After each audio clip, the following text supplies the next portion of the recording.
Hi friends, today we will learn what is the closures in JavaScript. Okay, so let's start. It's a very important question. It's for that or interviews for freshers also and for experience also. So let's start. We will learn what is the closures in JavaScript. Okay, the first thing in simple language we can say, see, I have written some of the code here. Okay, this is code for that closures. Okay, so in simple things we can say that closures means is a nested function. What? Nested function. Nested function means what? Inside one function we have another function, right? Inside one function we have another one function, that is means we can say that closures. Okay, this is the first point. Second point, we have the one variable just like the let name. Okay, we have one variable name. That variable name we are accessing in that inner function. Means what? In that nested function we are accessing the name.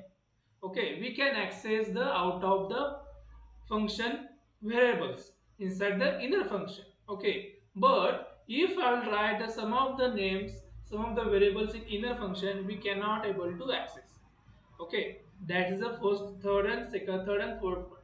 Okay, then if we need to run that code, if we need to call that function, we need to store in that one variable. Why? Because of enclosures, we need to first store that function in one variable.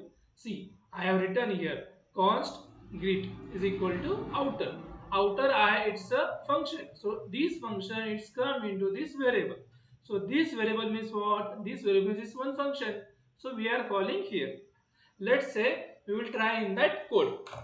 Okay. So I am opening my VS Code. I have written this code. Okay, this is a normal function for that closures.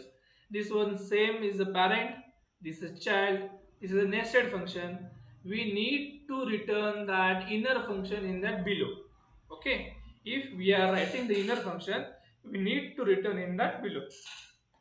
Okay, let's run that node and closure.js. See, this, what is this? Hello Harish means what? We have created one variable in that outer function and that we are accessing in that inner function. Let's say I have created one variable, let age is equal to 23. Okay, and this variable, if I am trying to call in that outside the inner function, let's say it's possible or not. Okay,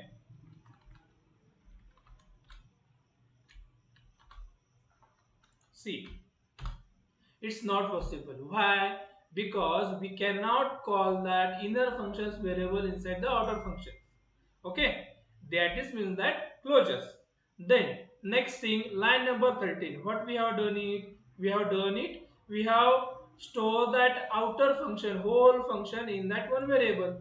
Okay, so that variable we are calling in that line number 14. So that's why our code is working fine. I am committing that age and let's try once again. Okay, sorry.